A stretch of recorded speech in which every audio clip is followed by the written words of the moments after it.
Boa noite a todos. Vamos dar início ao nosso culto do Evangelho no lar da noite de hoje. E como sempre fazemos, para nossa harmonização, faremos uma leitura do livro Palavras de Vida Eterna, ditado pelo Espírito Emmanuel ao nosso querido Chico. Jesus e dificuldade. Não se vos turbe o coração. Jesus, João 14, 27. Jesus nunca prometeu aos discípulos qualquer isenção de dificuldades, mas com frequência reclamava-lhes o coração para a confiança. No cenáculo, descerrando afetuoso o coração para os aprendizes, dentre muitas palavras de esperança e de amor, asseverou com firmeza: não se turbe o vosso coração, nem se atemorize. Pacificava o ânimo dos companheiros timoratos entre quatro paredes, sabendo que, em derredor, se agigantava a trama das sombras. Lá fora, Judas era atraído aos conchavos da deserção. Sacerdotes confabulavam com escribas e fariseus sobre o melhor processo de enganarem o povo para que o povo pedisse a morte dele. Agentes do Sinédrio penetravam pequenos agrupamentos de rua, assolando contra ele as forças da opinião. Perseguidores desencarnados excitavam o cérebro dos guardas que o deteriam no cárcere, e quantos lhe seguiam a atividade, regurgitando o ódio gratuito, prelibavam-lhe o suplício. Jesus, percussiente, não desconhecia a conspiração das trevas. Entretanto, lúcido e calmo, findo o entendimento com os irmãos do apostolado, dirige-se à oração no jardim, para além da oração, confiar-se aos testemunhos supremos. Não procures assim fugir à luta que te afere o valor. Aceita os desafios da senda como quem se reconhece chamado a batalhar pela vitória do bem, com a obrigação permanente de extinguir o mal em nós mesmos. E não apeles para o Senhor como advogado da fuga calculada ao dever. Lembra-te de que o Mestre a ninguém prometeu avenidas de sonho e horizontes azuis na terra, mas sim, convicto de que a tempestade das contradições humanas não poupariam a ele próprio, advertiu-nos sensatamente: não se vos turbe o vosso coração.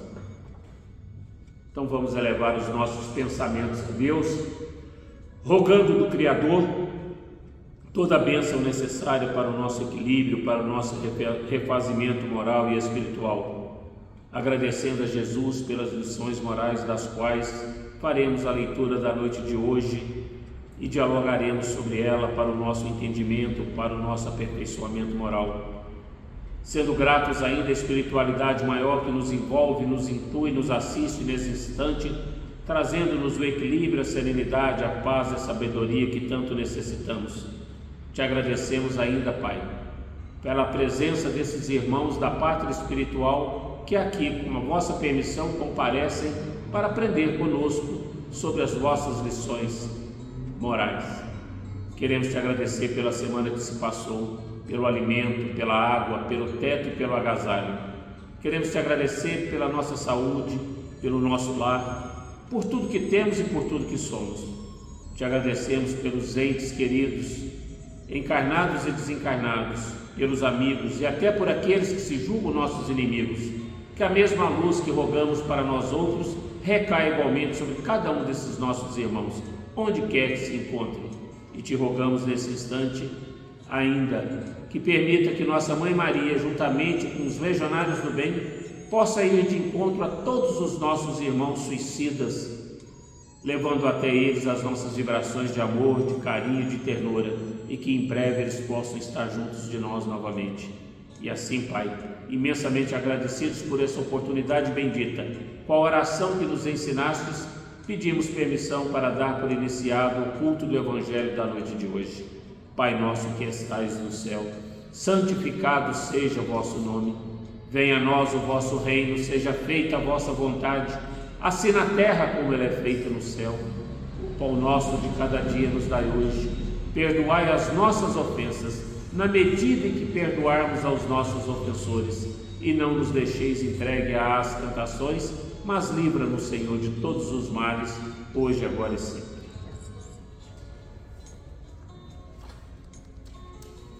Do Evangelho segundo o Espiritismo, capítulo 14. Honrai vosso pai e vossa mãe, parentesco corporal e parentesco espiritual. Os laços de sangue não determinam necessariamente os laços espirituais. O corpo gera o corpo, porém o espírito não é gerado pelo espírito, porque já existia antes da gestação do corpo. Não foram os pais que geraram o espírito de seu filho, eles apenas forneceram-lhe um corpo carnal. Além disso, devem ajudá-lo no seu desenvolvimento intelectual e moral para fazê-lo progredir. Os espíritos que encarnam numa mesma família, principalmente como parentes próximos, são quase sempre ligados por laços de simpatia, unidos por relações anteriores que são demonstrados na afeição mútua durante a vida terrena.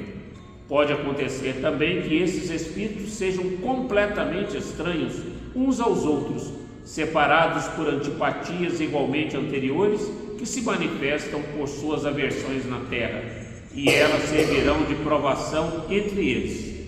Portanto, os verdadeiros laços de família não são os da consanguinidade, mas sim os da simpatia e da afinidade de pensamentos que unem os espíritos antes, durante e depois da encarnação. É assim que dois seres nascidos de pais diferentes podem ser mais irmãos pelo espírito do que se fossem pelo sangue.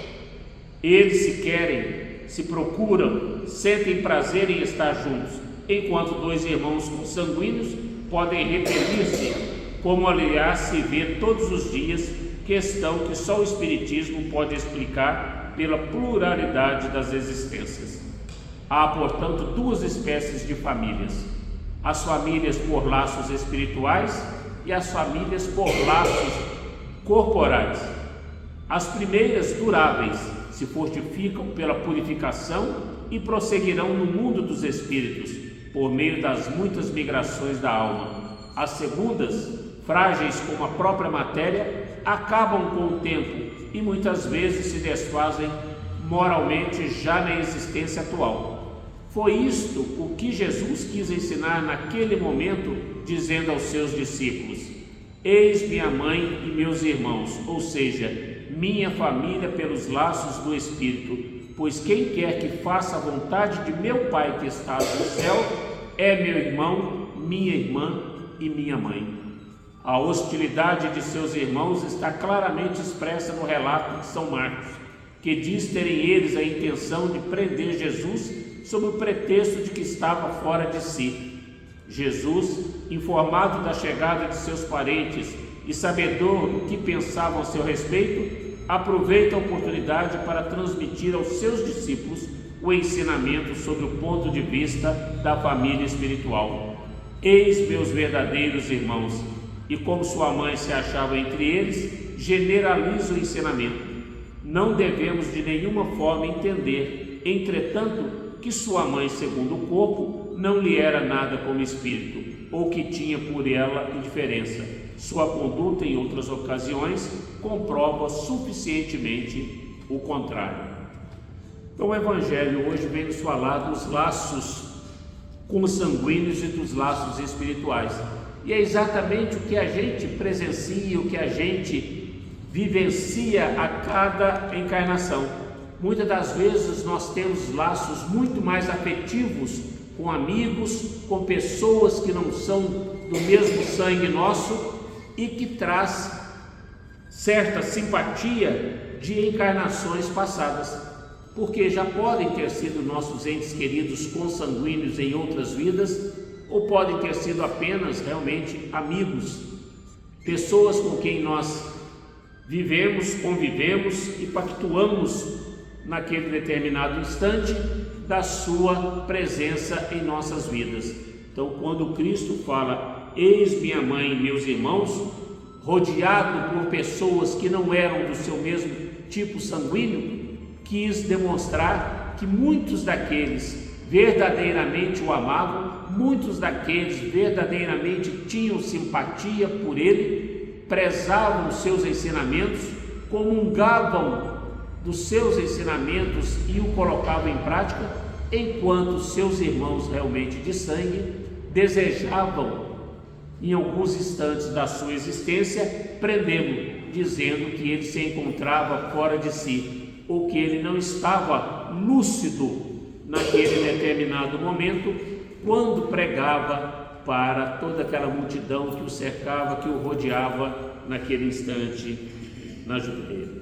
Então, é isso que a gente percebe no nosso dia a dia. Quantos familiares no mesmo círculo têm uma antipatia, uma aversão um pelo outro? São pais que não amam seus filhos verdadeiramente como deveriam amar, são filhos que não se dão com os pais, são irmãos que não se dão com irmãos, e são frutos do mesmo ventre, são frutos do mesmo sangue. O que isso quer nos dizer? Que muitas das vezes essas presentes encarnações são justamente para que nós possamos aproveitar essa oportunidade bendita que Deus nos concede de nós fazermos tudo diferente do que fizemos na vida passada. São as oportunidades batendo à nossa porta para que realmente nós possamos nos perdoar, para que nós possamos verdadeiramente nos amar e possamos, nessa presente existência, aparar todas as arestas que nós realizamos nas vidas passadas por animosidades que hoje nós desconhecemos pela benesse do esquecimento. Então, que nós possamos aproveitar na presente encarnação todos os ensinos do Cristo, principalmente quando ele fala que nós devemos perdoar sempre. E ele nos disse, quando indagado, ele nos respondeu que devemos perdoar 70 vezes 7, ou seja, infinitamente. Quantas vezes fomos magoados, quantas vezes fomos ofendidos, quantas vezes fomos traídos, nós deveremos perdoar. Pois foi assim que ele agiu quando aqui esteve conosco, perdoando sempre. Foi o maior exemplo de amor, de humildade, de caridade, de benevolência, de indulgência.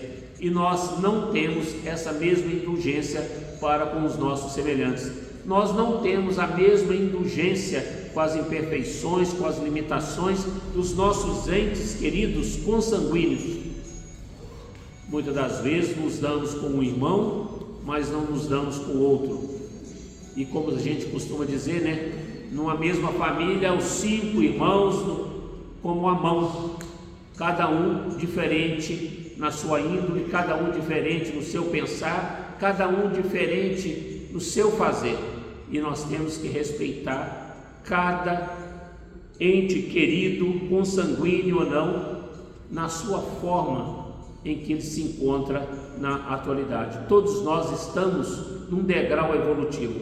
Não podemos cobrar daquele ao que ele ainda não tem condições de dar. Então, que nós possamos sempre nos lembrar disso e possamos aproveitar a oportunidade bendita, mesmo que os entes consanguíneos que hoje pactuam do mesmo lar que nós, tenhamos a paciência, a docilidade, a tolerância, para que a gente possa levar essa presente encarnação a bom termo, para que quando daqui partirmos, não temos necessidade mais de aparar essas arestas em outras encarnações, quem sabe até mais difíceis. Então, por isso a necessidade da paciência, da calma, da resignação em tudo que nós fazemos. Como a gente costuma brincar, né? Só muda de endereço. As dificuldades que a gente percebe no nosso lar, muitas das vezes no outro lar é maior, porque as dívidas contraídas no passado foram maiores.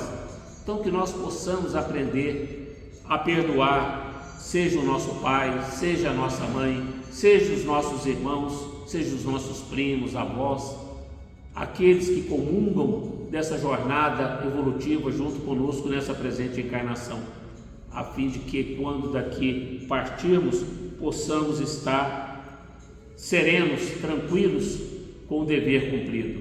E aqueles que nos forem caros, que os laços realmente forem espirituais, nós com toda certeza nos encontraremos em todas as nossas novas encarnações. Sempre estaremos unidos por esses laços de fraternidade, de companheirismo, de amor e dedicação. Mas aqueles que os laços forem apenas sanguíneos ou consanguíneos, que nada tem a ver com o coração, esses com toda certeza, como nos fala o Evangelho, poderão ser encerrados nessa presente encarnação. Então vamos elevar mais uma vez os nossos pensamentos a Deus, nosso Pai, a Jesus, nosso guia, modelo e norte, agradecidos à espiritualidade maior pela proteção, pelo amparo, intuição e inspiração da prática do Evangelho da noite de hoje. Queremos te pedir, Pai, nesse instante, que derrame a sua luz sobre todos os nossos irmãos que padecem nos leitos dos hospitais, nos presídios, nos abrigos, nos orfanatos, que perambulam pelas ruas em estado de drogadição, nas guerras, nas calamidades públicas, que todos eles, Senhor Jesus, possam receber a força, possam ter a fé humana e divina, acreditando sempre que o dia de amanhã será melhor. E assim, Pai, imensamente agradecidos por essa oportunidade, na certeza de uma semana abençoada, na vossa presença, com a proteção dos Espíritos de luz, a nos nortear, a nos orientar e a nos guiar, com a oração de Maria pedimos permissão para dar por encerrado o culto do Evangelho da noite de hoje. Ave Maria, cheia de graças, o Senhor é convosco. Bendita sois vós entre as mulheres, bendito é o fruto do vosso ventre, Jesus. Santa Maria, Mãe de Jesus, rogai por nós, pecadores, agora e na hora do nosso desencarne, e que assim seja. Gratidão, Pai.